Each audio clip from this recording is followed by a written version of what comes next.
خلکو عالمي رز منځلې کېږي. په دې حوالې سره موږ هم نن دلته کې مشاعره منعقد کړې ده. موږ دا ګڼو چې په دې زموږ صوبې کې او زموږ سیمې کې چې څومره مورنۍ ژبې دي دا ټولې ژبې زموږ دي او موږ دا غواړو چې د هغوی د ترقۍ لپاره اقدامات دې وشي او خاص کر بیا تعلیم چې دی هغه په مورنو ژبو کې چې ورکړی شي د هغه د قومونو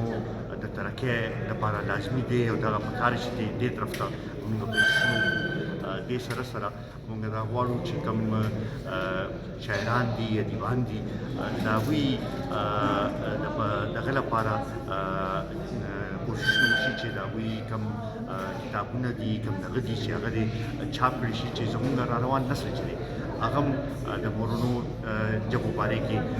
زده کړه وکړي او خپل ژبه چې ده په هغې کې باره کې